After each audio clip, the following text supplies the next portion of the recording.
You said, well, what am I talking about? Well, Matthew tells us that after Jesus rose from the dead, the tombs also were open, and many bodies of the saints who had fallen asleep were raised, and coming out of the tombs after his resurrection, they went into the holy city and appeared to many.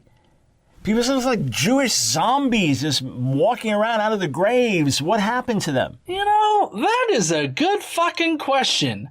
What happened to all of the zombies that rose up and started walking around Jerusalem? I mean, if you think about it, traditionally in zombie horror flicks, what you have is an apocalypse that occurs, right?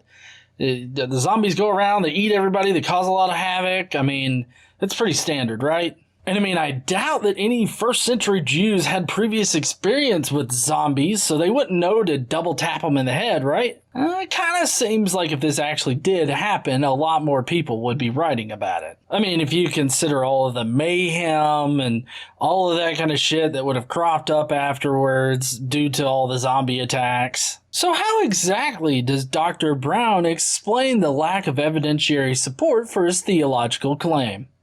We don't know what happened to them. Were they taken up to heaven? Did they just disappear? Did they live for a while and then die and just get buried again? Did they walk back to their graves and go back? I mean, we simply don't know. But this was the power of the Messiah's death. This was the power of his resurrection, that it was so powerful with it that others were also raised from the dead. This is the result of his death on the cross and then his resurrection. And Matthew records it. Well, it seems like if this is as powerful as you claim it was, then at least the other gospel writers would have definitely written about it. Now, the synoptics have a lot of common ground between them, but what you're telling me is that they didn't feel like it was necessary to record the zombie horde that rose up from the grave simply due to the power of Jesus' sacrifice. Oh, fuck. Oh, goddamn.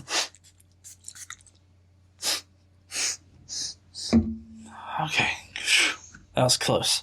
Now, theologically, it makes sense that it's supposed to represent the sheer power of Jesus' sacrifice. That was the message that Matthew was pushing. He chose a more powerful version of Elisha because in Elisha's story, he resurrects somebody when they just touch his bones. But Jesus' sacrifice resurrected a multitude of different people. But as literal history, this just doesn't make sense given the evidence that we have. You say again, well, why don't others record it? Well, Matthew did.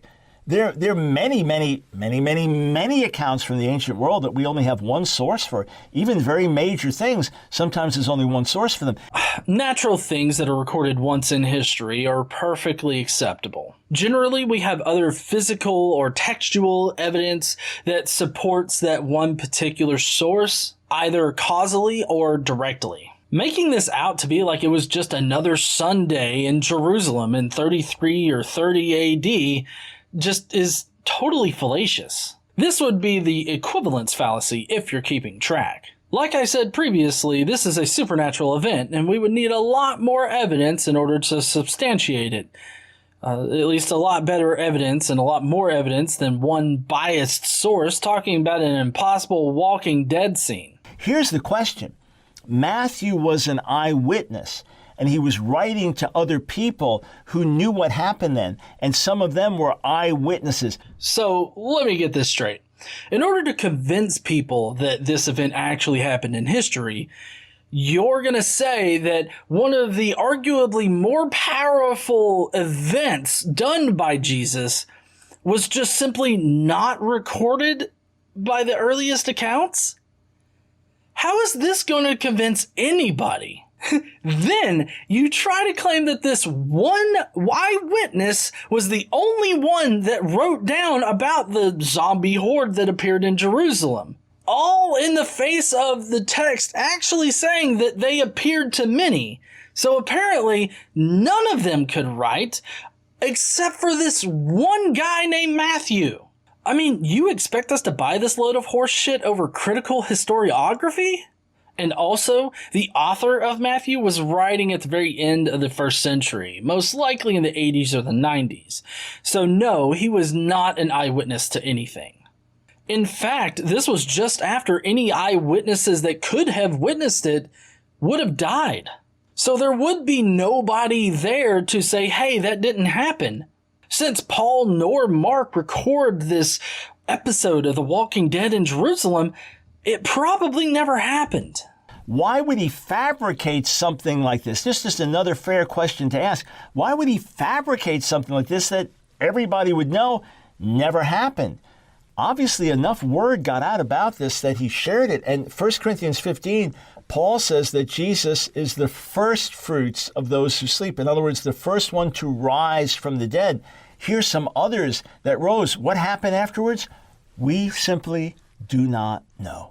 Of course this is fabricated. What are you talking about? And he had motive to fabricate it because he was wanting to present Jesus as this super prophet, this prophet above all other prophets that did things that the prophets did, only better. He was basically one-upping Elisha with this stunt. It's well known in scholarship that Jesus is representative of a culmination of all the other prophets that sort of came before him. All of them raised people from the dead even after they had died. During Jesus' own life, he resurrects people. It seems like this was right up Jesus' alley as far as fabrication goes. Finally, the "they wouldn't lie" kind of argument is really getting tired. People lie all the time, and it's no different then than it is now. So stop acting like the people that wrote these theological books were, one, eyewitnesses, two, above lying for their faith, and that because they believe these things to actually have happened, that means that they actually did happen. None of these three things are actually true at all.